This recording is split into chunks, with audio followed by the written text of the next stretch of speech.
Teoría de decisiones, caso 5, proceso de toma de decisiones. Este es un caso español.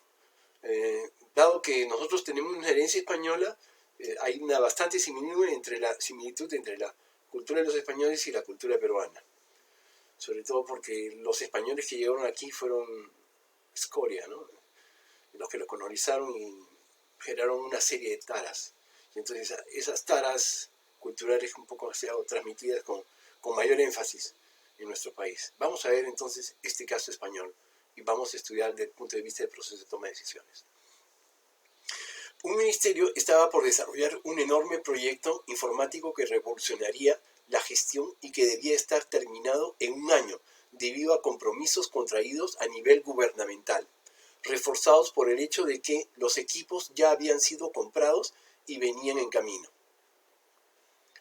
Se había decidido que el proyecto fuera desarrollado con personal propio del ministerio, que conocía la parte interna de la institución, reforzado mediante la contratación de nobles ingenieros y analistas de las más importantes universidades del país. A los directores del servicio se les había parecido que la dirección del proyecto debía mantenerla la gente con experiencia, que ya trabajaba desde hacía años en la institución y que los conocimientos técnicos los aportarían los muchachos a contratar. Es decir, la gente que ya trabajaba, que estaba metida en el proceso, era la cabeza y quienes aportaban los aspectos técnicos eran los jóvenes. Veamos, 6 meses luego de lanzado el proyecto, no se podía apreciar avances en el mismo y ante las presiones de la superioridad, los encargados de la dirección dijeron que seguramente no se cumplirían los plazos, en que incluso que dudaban que el proyecto pudiese realizarse.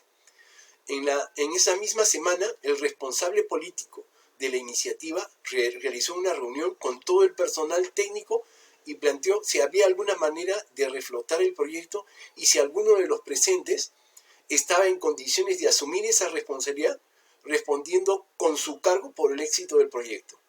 Uno de los ingenieros recientemente contratados dijo que el proyecto era posible si se generaban las condiciones para cambiar la organización del equipo de trabajo.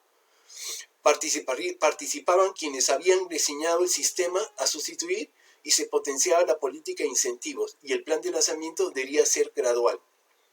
Al otro día el responsable político estaba nombrando al noble ingeniero y al analista conocedor del sistema viejo como codirectores del proyecto, aceptando por otra parte el paquete de medidas incluyendo expresamente incentivos nunca vistos hasta el presente en la administración pública y un plan gradual para la implantación de los sistemas. El resto del equipo de la administración que había dirigido hasta el presente el proyecto sin haber obtenido resultados fue relegado a funciones burocráticas, pero manteniendo los cargos que antes tenían en la organización. Esto es, responsables del mantenimiento de los viejos sistemas y de la operación de los mismos quedando fuera del sistema de incentivos. Se planteó un rediseño del modelo de sistemas, los grupos de análisis y programación, y se creó un nuevo grupo de encargados de implantación. Sobre la base de un equipo enteramente ad hoc comenzó a desarrollarse el proyecto con un estricto control de ejecución y un funcionamiento de los sistemas de incentivos.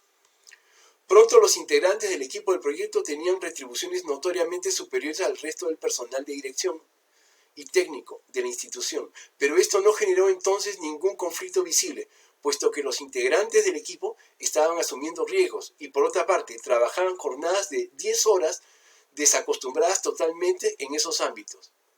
El proyecto alcanzó los objetivos planeados en tiempo y forma, con los consecuentes beneficios para la administración y el prestigio ganado por la dirección política que mostraba que desde la interna de una organización del Estado solo con pequeños ajustes podría lograrse éxitos notables. La idea de la dirección política fue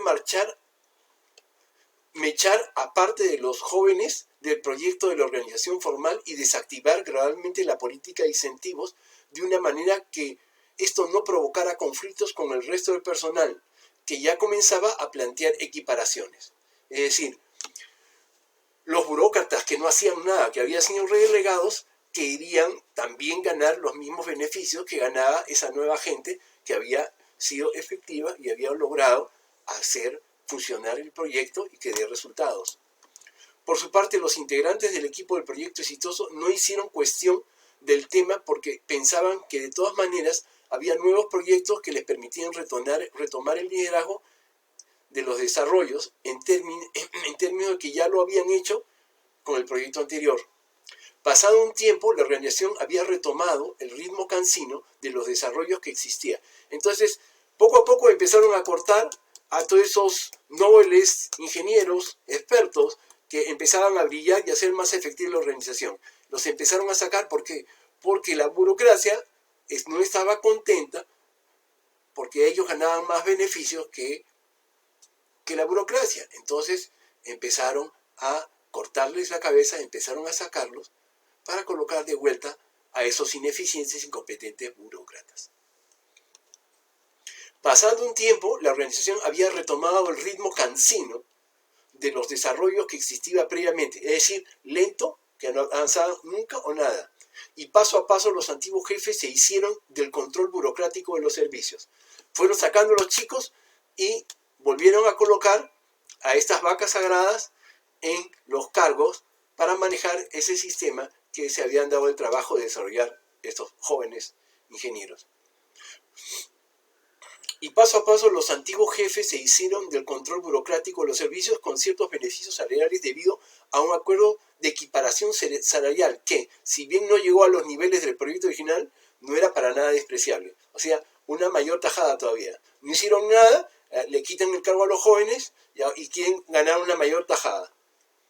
Los nuevos proyectos, que si bien eran importantes y necesarios, no generaban el nivel de compromiso político necesario, comenzaron a desarrollarse lentamente y un año después se diluyeron totalmente, por la falta de apoyo de la superioridad y agravado por una recesión que congelaría todas las iniciativas por varios años. Una parte importante del equipo de dirección y técnicos del proyecto original renunciaron poco después y se incorporaron a la actividad privada, apoyados en los antecedentes generados en ese proyecto que tuvo repercusiones muy importantes y constituyó una de las iniciativas de cambio funcional y tecnológico más exitosas del Estado a comienzos de los años 80. No se generaron experiencias similares de este tipo en la órbita del Estado durante años venideros, que permitieron capitalizar la experiencia acumulada y replicada en otros ámbitos. Es decir, pese al know-how logrado y al éxito, no se replicaron en otras instituciones del Estado. Unos años después, solo memoriosos recordaban cómo se había logrado tal resultado. Curiosamente, algunas normas y procedimientos implantados entonces, ciertamente innovadoras para la época, todavía están vigentes, aunque gran parte de quienes las aplican no se preguntan si todavía son necesarias o si eventualmente deben ser mejoradas. Señores, habíamos visto que el proceso de toma de decisiones en un 80% son emocionales. Reporten a qué? Intereses personales e intereses de grupo. Solo un 20% son racionales. ¿Qué tenemos aquí, señores? Primero, el interesado político de que funcione el sistema ofrece el oro y el moro con tal de que sea mediático el resultado. Y lo consigue.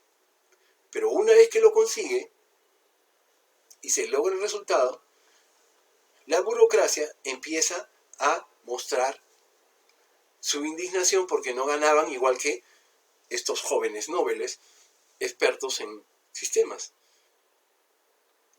¿Y qué hace la administración? Los empieza a barrer. Los empieza a manchar y al final se van. Y el sistema regresa a ser manejado por estos ineficientes burócratas y regresa a su estado cansino.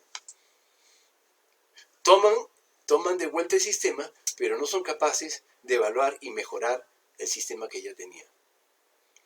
Estamos ante un problema de toma de decisiones emocionales.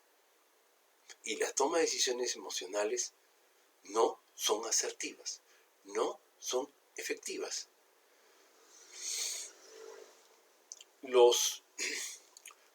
Aquí la organización del Estado trabajan igual. No trabajan con el Estado, tratan de servirse del Estado, que es diferente. Es decir, tenemos que la gente que está trabajando en el Estado no está para servir al público, sino para servirse del Estado de la mejor forma posible. Y trabajan en función de sus intereses personales y sus intereses de grupo. Y todavía reclaman, demandan su derecho de un pedazo de la torta del pastel. Y no les gusta los mecanismos para poder medir la eficacia, eficiencia y posiblemente sacarlos. Son enemigos de los modelos que buscan poder medir su eficiencia y competitividad en el desempeño de sus funciones. Ese es el problema que tenemos nosotros aquí, señores.